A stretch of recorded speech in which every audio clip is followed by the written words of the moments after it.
मैं वीडियो में direct point पे आता हूँ कि इस वीडियो में हम लोग क्या करने वाले हैं। तो इस वीडियो में हम लोग एक प्रोजेक्ट बनाने वाले हैं वर्चुअल असिस्टेंट का। ये उस वर्चुअल असिस्टेंट का कॉन्सेप्चुअल पार्ट है जिसमें हम लोग कॉन्सेप्ट समझेंगे कि हम लोग क्या क्या करने वाले हैं। मैं बहुत ही आसान भाषा में, देसी भाषा में आपको ये समझाऊंगा कि क्या होने वाला है इस वीडियो में। तो बने रहिए इस वीडियो में मेरे साथ। तो सबसे पहले हम लोग को वर्चुअल असिस्टेंट का एक नाम होना चाहिए हमारे वर्चुअल असिस्टेंट का। तो ये जो PDF फाइल है, ये PDF फाइल आपको डिस्क्रिप्शन में मिल जाएगी। आप हो सके तो इस PDF फाइल को डाउनलोड कर लीजिएगा। तो यहाँ पे मैंने अपने वर्चुअल असिस्टेंट का नाम दिया है जारविस। ऐसे ही मैंने मज़े मज़े में इसका नाम जारविस दे दिया। आप कोई भी नाम दे सकते हैं। तो सबसे पहली चीज़ वर्चुअल असिस्टेंट को सोचते ही हमारे दिमाग में क्या आती है? तो कोई भी वर्चुअल असिस्टेंट हो तो उसके पास अपनी खुद की आवाज़ होती है। कोई भी वर्चुअल असिस्टेंट हो, गूगल का virtual assistant, Google assistant, Alexa, Siri, कोई भी असिस्टेंट हो उसके पास अपनी खुद की आवाज़ होती है। तो सबसे पहले जो हमारा असिस्टेंट है उसके पास अपनी खुद की वॉइस होनी चाहिए। ये सबसे पहली चीज़। दूसरी चीज़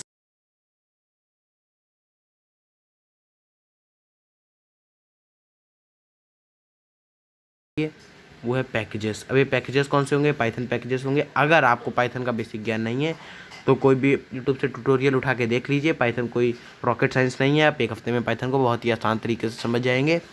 बेसिक पाइथन बहुत ही आसान है। एक हफ्ता is more than enough to understand Python. अब पैकेजेस पे आ जाते हैं।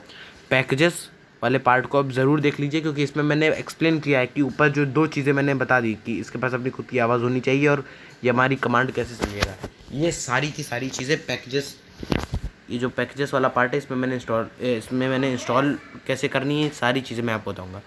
तो सबसे पहला पैकेज जो है हमारा वो है वेब ब्राउज़र पैकेज। ये पैकेज सिंपल हमारे डिफ़ॉल्ट वेब ब्राउज़र को खोलने का काम करता है। ये पैकेज बहुत सारे सिस्टम्स में पहले से इंस्टॉल रहता है। कुछ सिस्टम्स में बग वगैरह की वजह से हो सकता है पहले से ना इंस्टॉल्ड हो।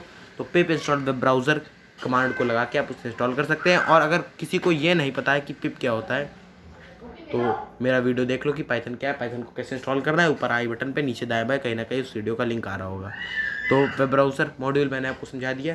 अगर नहीं इंस्टॉल्ड है तो पिप इंस्टॉल वेब ब्राउज़र कमांड को आप CMD, पावरशेल, टर्मिनल, कंसोल कहीं पे भी लगा के इंस्टॉल कर सकते हो। अब अगला पैकेज जिसके बारे में हम बात करने वाले हैं वो है विकीपीडिया पैकेज। अब विकीपीडिया पैकेज क्या करता है? ये विकीपीडिया को स्क्रैप करता है, विकीपीडिया से डाटा फेच करता है। अब ये वेब स्क्रैपिंग कैसे करता है? हो सकता है बहुत सारे लोग आप में से जानते हो कि वेब स्क्रैपिंग क्या होती है। तो ब्यूटीफुल सूप 4 नाम का एक पैकेज है जो वेब स्क्रैपिंग में मदद करता है। पहले आप पे इंस्टॉल ब्यूटीफुल सूप 4 कमांड लगा के ब्यूटीफुल सूप 4 को इंस्टॉल कर लीजिए। फिर आप पे इंस्टॉल विकीपीडिया कमांड लगा के ये साधारण तरीके से विकीपीडिया को इंस्टॉल कर लीजिए। अभी विकीपीडिया नहीं इंस्टॉल करेगा, विकीपीडिया मॉड्यूल इंस्टॉल करेगा जो आपके लिए विकीपीडिया से डाटा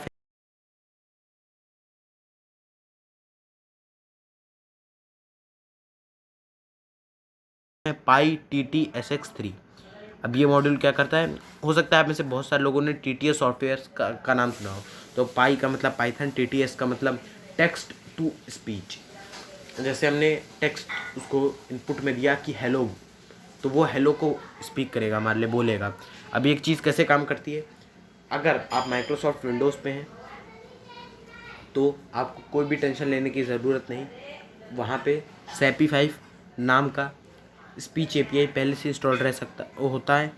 और अगर आप लिनक्स पे हैं, उबंटू पे हैं, कुबंटू पे हैं, एक्सुबंटू पे हैं, काली लिनक्स पे, किसी पे लिनक्स बेस्ड डिस्ट्रीब्यूशन पे हैं और अगर वो डेबियन बेस्ड है तो sudo apt install eSpeak command लगा के आप eSpeak स्पीच API को इंस्टॉल कर सकते हैं। फेडोरा वगैरह पे तो sudo dnf install eSpeak command को लगा के आप साधारण तरीके से eSpeak को इंस्टॉल कर सकते हैं। आपको क्लियर कैसे करना है कि eSpeak जो है आपके सिस्टम में इंस्टॉल हुआ है कि नहीं, तो बस आप ये करिए, eSpeak कमांड को कंसोल टर्मिनल कहीं पे, मैकओएस में का मुझे पता नहीं कि भाई वो अमीरों वाली चीज़ है, लेकिन जहाँ तक मैकओएस में भी eSpeak काम करता है। तो अब eSpeak को इंस्टॉल करने के बाद अगर आप लिनक्स पे eSpeak कमांड लगाइए। अब मैं बता दे रहा हूँ कि विंडोज़ वालों को eSpeak नहीं इंस्टॉल करना है, वो लोग SAPI 5 का यूज़ कर लें। अगर लिनक्स पे हो तो eSpeak इंस्टॉल करना। अब eSpeak इंस्टॉल करने के बाद eSpeak कमांड लगाइए आप, फिर कोई भी चीज़ टाइप करिए और एंटर मारिए। अगर वो चीज़ वो आपको बोल के बता रहा है सक्सेसफुली आपका eSpeak इंस्टॉल हो गया है। अब PyTTSX3 के बाद हमें जिस मॉड्यूल का यूज़ करना है वो है PyJokes।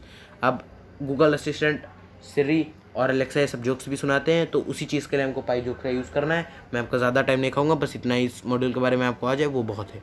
अब कैप्चर का यूज़ हम लोग इसलिए करेंगे कि कैमरा से अगर हमको कोई डाटा कैप्चर करवाना है पेड असिस्टेंट को तो उसके लिए हम कैप्चर का यूज़